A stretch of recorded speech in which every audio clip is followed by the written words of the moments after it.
the Chase Thomas Podcast, for people who have nothing but time to kill. Listless, you know what I mean? So, and then they had a game against Golden State this weekend that was just ridiculous on a number of levels, between the 16 minutes of real-time stoppage for a variety of calls and just the Lakers losing momentum. It was rough. So it's been up and down. But the Lakers are that team. They're average, right? Like, they have AD, they have LeBron, they have the eyes, they're in LA, but like, this is what they are.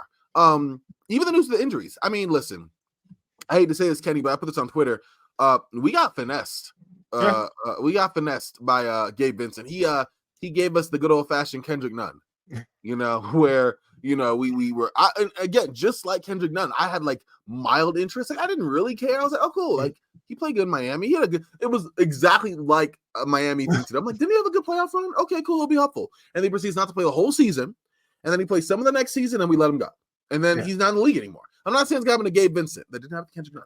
But basically, like, he's been gone all season. When he did play, he was horrific, right?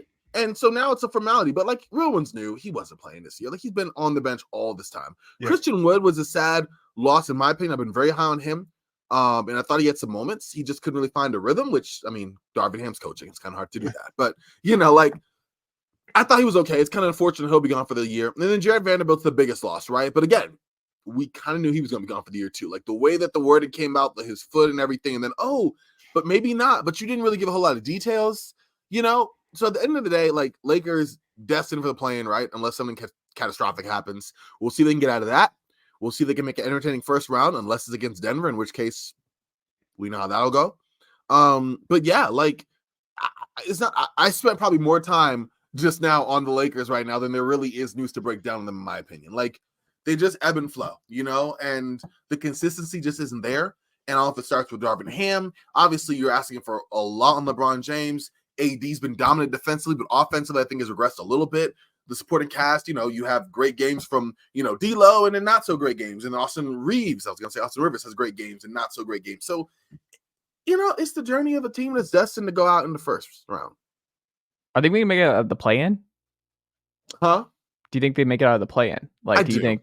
Okay. The Lakers have a good record in the play-in for some reason. Like, I don't, in a one-game, one-off thing with LeBron, I don't doubt it, right? Like, I won't until they lose in the play-in, and then I will. But like right now, like, no, I think they've pulled it out twice now, right? In the LeBron James tenure, like, they've pulled it out. So I don't have a reason to believe that they won't. I think that they can lock down any team. Like, they're good. They can beat almost any team, I'd say, until you get to, like, well, Denver. Denver and Sacramento give the Lakers the hardest problems. Like, they have no answer. And LeBron said it both times, which is like LeBron's way of saying, yeah, shit, we can't do anything. Where he's like, oh, they have our number. Like, when LeBron says that, like, bruh, it's a wrap, right? But it's only the Kings and the Nuggets. I mean, these other teams, like the Lakers, have beaten Phoenix, they've beaten the Clippers, they've beaten OKC, they've manhandled OKC. Like, they've been good against these other squads. So as we get lower into the rankings, like, I don't think the Lakers, I wouldn't favor them per se, but I definitely feel confident on their chances. Now, again, once they get out of that, then we get back to what we're talking about. Can you explain to me what Sabonis does that just makes Anthony Davis's life terrible? Can you explain this to me? Yes, I can. So AD at this stage in his career, like, if he's playing like a Chet Holmgren or a smaller center, he's bigger than them, right? And he can just overpower them. If he's playing like a bigger, more lumbering center, like a Vicha Zubac or something, he's quicker than them, right?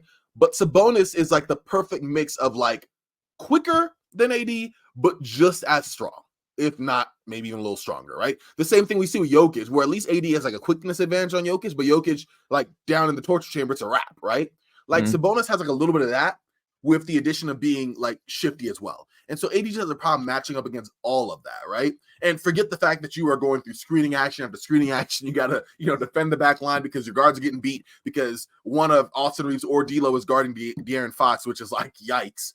So, like, it's a lot of different things you have to do. But individually, like, the mix that Sabonis has between the relative speed and the strength that he provides is a matchup that AD at his stage right now, slow injury, a little bit bigger in the frame, is harder for him to deal with. And so I can't explain the earlier, I mean, he's 0-9, like, you got your butt kicked a few times. I can't explain, like, early in those matchups, but at least right now, like, it just doesn't, he doesn't look comfortable playing defense on him.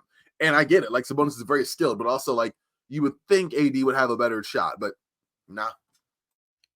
Interesting. On the other side of things, the Los Angeles Clippers, who've kind of had a rough month of basketball here, that have some folks maybe doubting if they can make it through the West after building a lot of buzz the early part of this year. Kenny, when you look at the Clippers to this point, are you at all concerned about their playoff chances based on what you've seen of late? Or do you think they just, hey, this happens throughout the course of a long season and you're not wavering on where the Clippers are at as a team right now? So typically I wouldn't worry about it because it is a long season. Teams have their ebbs and flows. Nicely done, nephew. The Chase Thomas podcast. Hell yeah.